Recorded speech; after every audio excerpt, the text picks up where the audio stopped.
Assalamualaikum warahmatullahi wabarakatuh. Wabini nasta'inu ala umurid dunya waddin. Assalatu wassalamu ala asyrafil anbiya'i wal mursalin wa ala alihi wa sahbihi ajma'in. Amma ba'du. Bismillahirrahmanirrahim. Rabbi shrahli sadri wa yassirli amri wahlul 'uqdatam min lisani yafqahu qawli. Amin. Pemirsa Tanjung Pinang TV, dimanapun Anda berada, alhamdulillah, puji syukur kepada Allah Subhanahu wa Ta'ala. Pada hari ini kita kembali berjumpa dalam program mulianya Ramadan, bersihkan diri, sucikan hati. Dan tidak terasa pemirsa, hari ini adalah hari ke-21 kita berpuasa di bulan Ramadan ini. Nah pemirsa, salawat dan salam juga tidak lupa kita hadiahkan kepada junjungan besar kita Nabi Muhammad Sallallahu Alaihi Wasallam dengan ucapan Allahumma sholli ala Sayyidina Muhammad wa ala ali Sayyidina Muhammad. Nah pemirsa, seperti biasa hari ini, sore hari ini menjelang berbuka puasa, Popi bersama Ustadz Dedi Sanjaya UD akan menemani Anda. Nah pemirsa, Anda penasaran kan apa yang akan kita bahas pada hari ini? Nah pemirsa, pada sore hari ini kita akan membahas mengenai menjaga sholat berjamaah tak hanya di bulan Ramadan. Nah, tema kita pada hari ini sangat relevan dengan kehidupan kita saat ini. Nah, baik pemirsa, di studio sekarang sudah ada Ude. Assalamualaikum Ude. Waalaikumsalam warahmatullahi wabarakatuh, Popi. Alhamdulillah. Ude, apa kabarnya pada sore Alhamdulillah, sehat. Popi sehat ya? Alhamdulillah. Ude. Nah, baik pemirsa, tidak berlama-lama lagi, marilah kita dengarkan penjelasan dari Ude bagaimana menjaga sholat berjamaah tak hanya di bulan Ramadan. Tafadhol Ude. Bismillahirrahmanirrahim. Assalamualaikum warahmatullahi wabarakatuh. Innal hamdalillah nahmaduhu wa nasta'inuhu wa nastaghfiruh wa na'udzubillahi min sururi anfusina wa min sayyiati a'malina may yahdihillahu fala mudhillalah wa may yudhlilhu fala hadiyalah. Asyhadu an la ilaha illallah wa asyhadu anna Muhammadan abduh wa rasuluh la nabiyya ba'dah, amma ba'du. Pemirsa Tanjung Pinang TV yang dirahmati Allah, Popi, kita bersyukur kepada Allah dan mudah-mudahan Allah golongkan kita menjadi abdan syakura, hamba yang pandai mensyukuri nikmat Allah sekecil apapun nikmat yang Allah berikan kepada kita. Salawat serta salam tidak lupa kita kirimkan kepada junjungan kita, Nabi kita Nabi Muhammad sallallahu alaihi wasallam dengan ucapan Allahumma shalli ala Sayyidina Muhammadin wa ala ali Sayyidina Muhammad. Pemirsa Tanjung Pinang TV yang dirahmati Allah dan Popi, ketika kita berbicara tentang salat ini adalah kebutuhan pokok manusia, kita umat Islam, umat Nabi Muhammad sallallahu alaihi wasallam. Tidak salah kalau Allah katakan dalam Al-Qur'an, wa innaha lakabirah illa 'alal khashiin. Salat itu perkara yang besar, salat itu perkara yang berat kecuali bagi orang-orang yang khusyuk. Khusyuk makna zohir, dia khusyuk mengerjakan salat, konsentrasi penuh, dan makna khusyuk adalah istiqamah, dawamus shalah. Dia istiqamah salat. Karena apa? Dia butuh. Contoh seperti ini pemirsa Tanjung Pinang.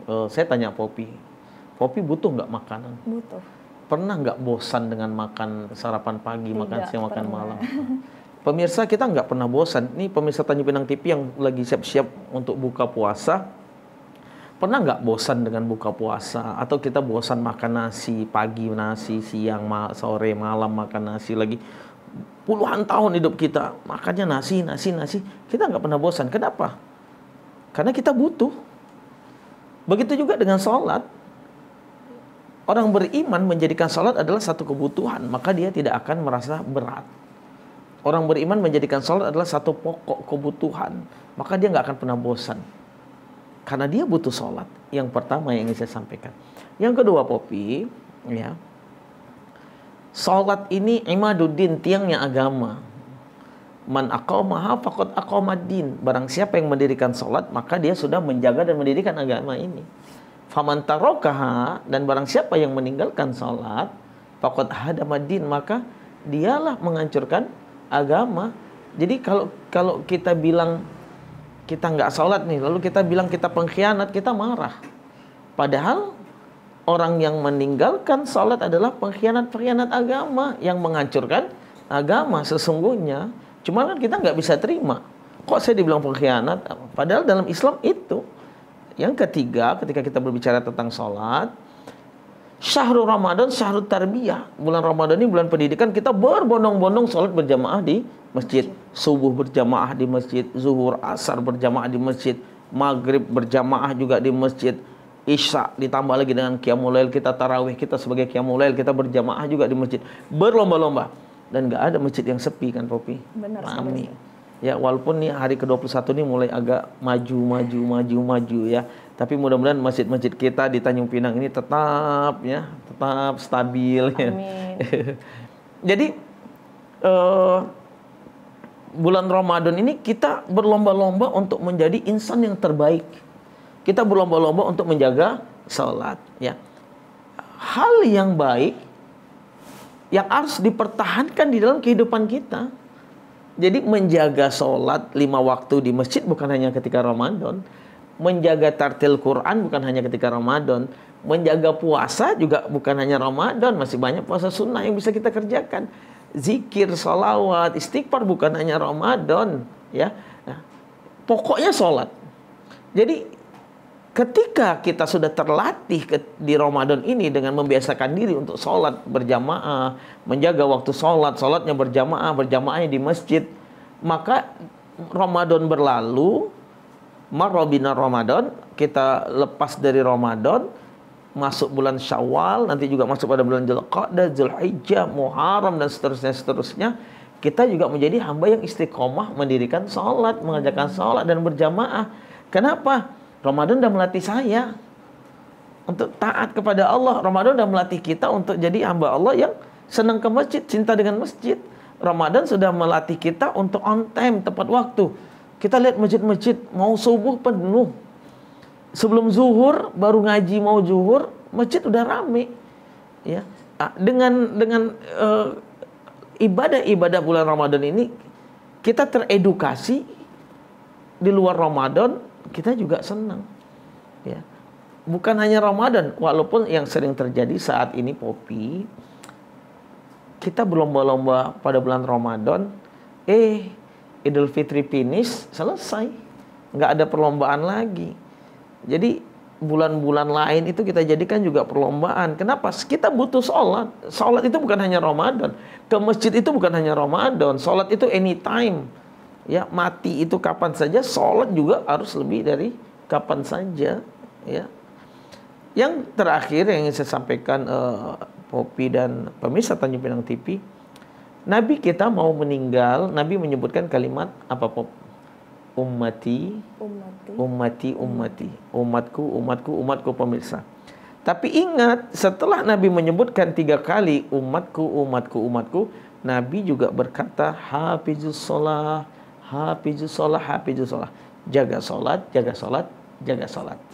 Dan ketika kita berbicara tentang sholat, pemirsa Tanjung Pinang TV, di dalam Al-Quran Allah menyeru untuk sholat ini bukan dengan bahasa umum manusia, tapi Allah panggil, ya ayyuhalladzina amanu aqimus sholah, dirikan sholat.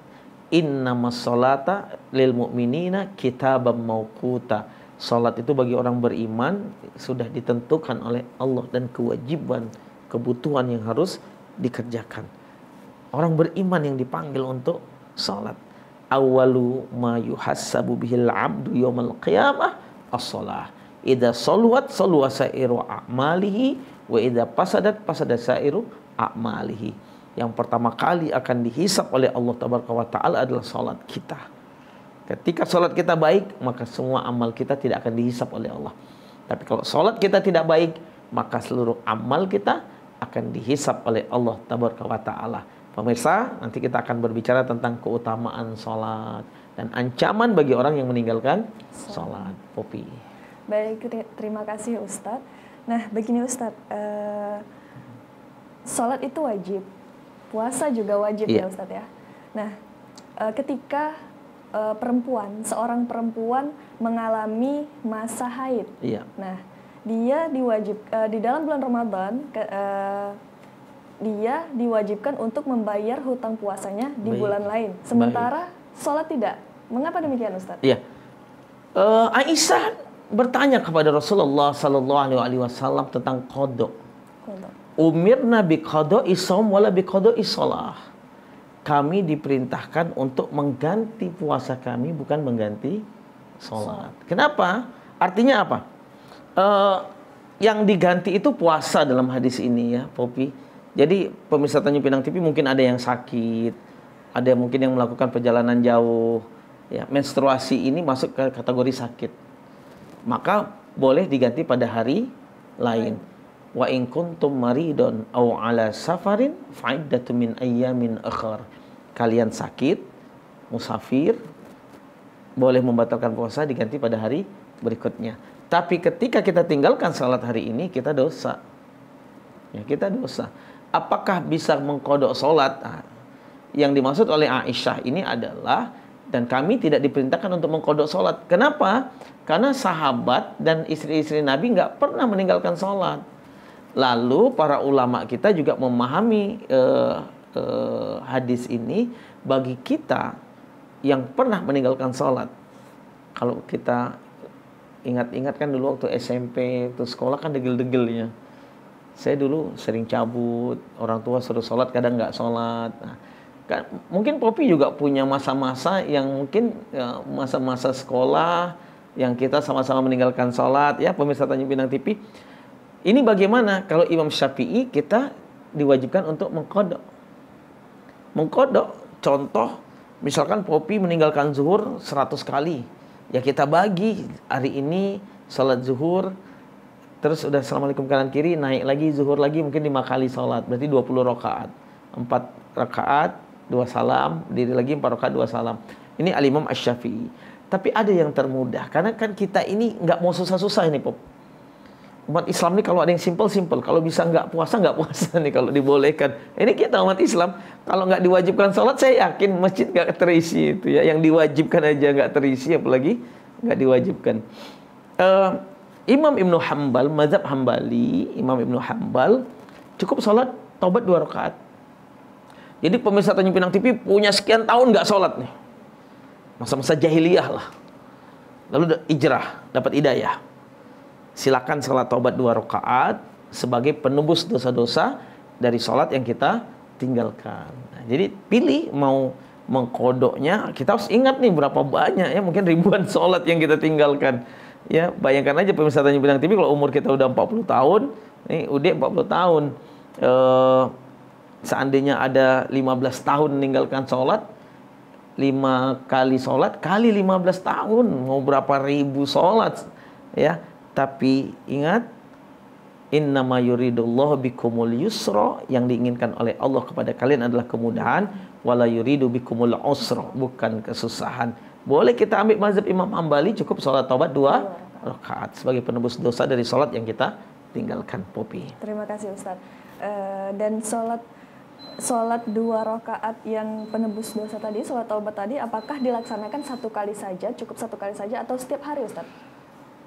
Kalau kita meninggalkan sholat-sholat yang kita tinggalkan, sebenarnya sekali cukup.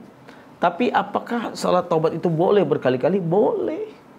Karena kan kita punya dosa sirau alaniyah, yang kita juga sadar atau tidak sadar. Yang kita sengaja maupun yang sembunyi.